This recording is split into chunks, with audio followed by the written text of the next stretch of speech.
community that I work with in South Auckland is New Zealand's largest area of urban poverty.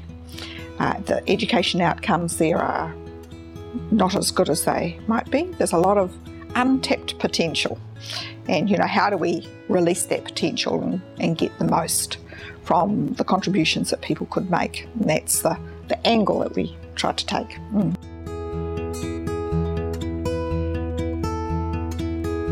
The fellowship itself was an absolutely amazing experience. I had an opportunity to go and visit the work of others in the United States around an intermediary role. I hadn't really thought about what an intermediary is until I'd visited some of the fellows that I'd met in the United States, who kind of explained to me the potential of the organisation that I was responsible for. So I came back to New Zealand to reshape the organisation so that it actually functioned properly as an intermediary organisation in order to allow other people to do the kind of work that they do better. And part of that is actually understanding how collaboration and partnership can actually allow people to deliver better for the communities that they work in. So I think that one of the things that was most powerful about my fellowship was understanding how, for example, family learning, or education itself is intergenerationally transmitted. And if you spend a lot of time and energy on just the children, you're actually undervaluing the contribution that the families themselves can make to their education. And I think that I was able to develop a program in New Zealand which worked intergenerationally, working with the mothers in particular. If a mother believes in her own educational future and understands about education, then she's much more likely to transmit that hope and potential to her children. And so family literacy, I think, has been a very powerful model. And I learned a lot about that in the United States, and I brought it back to New Zealand.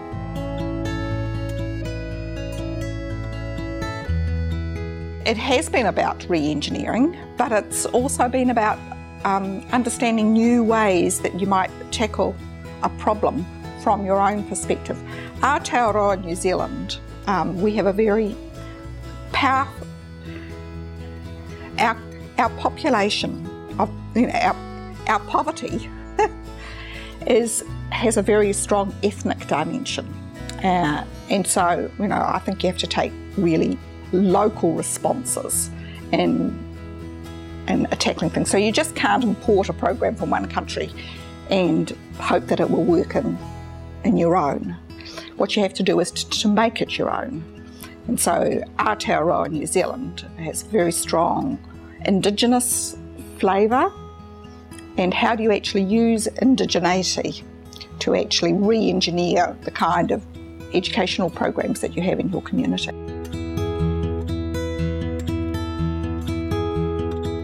I think it was a journey of discovery for me. What I had originally set out to do was to, take a really focused line of inquiry.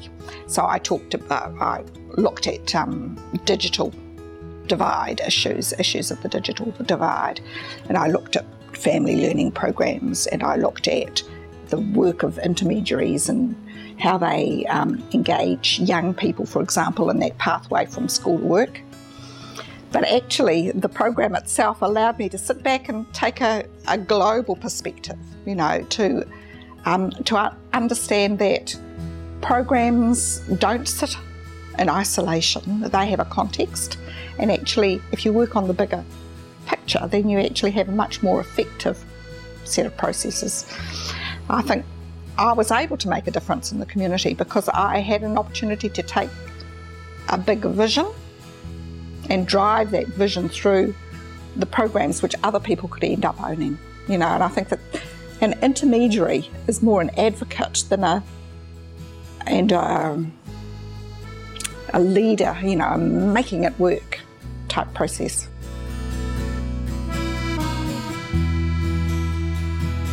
I had several memorable experiences. One of them was that I arrived in the United States not long after the No Child Left Behind Act was passed. And at that time, a whole part of people were kind of working out what this act would actually mean. And I went to Chicago with a group of people who were working on responses to the No Child Left Behind Act. That conference was very powerful because it was actually about urban disadvantage and how you actually use education to transform things. But I also had a very cultural experience because they took me bowling in Chicago. So that was very memorable. In Louisville, Kentucky, I had an opportunity to talk with the Centre there for Family Literacy, and as part and parcel of that, they took me to another cultural experience, which was to an African American church service, and I really enjoyed that. And the last cultural experience was in North Carolina, where I had the opportunity to talk with other Eisenhower Fellows about the work of an intermediary. But I also got invited to a baseball game, which was a very American experience. So I think I can tick those boxes in terms of cultural experience. But it came with the learning and the people that you met.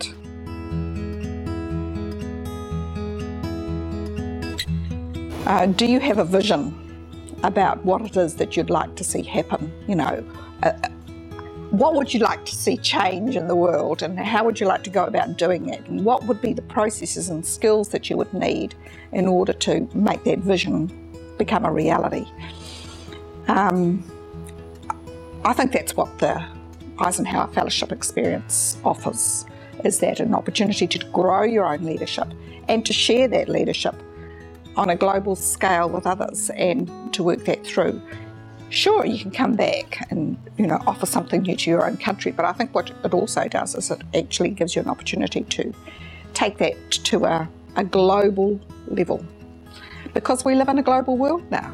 And, you know, how do we grow global leadership? We grow it in our own communities, we grow it in our own nations. Now we actually have to grow a cadre of international leaders, in my view. And, you know, if you want to be an Eisenhower Fellow, I think you have to be prepared to actually demonstrate that you can operate, transfer those skills that you've already grown as an outstanding leader in your own community on an international scale.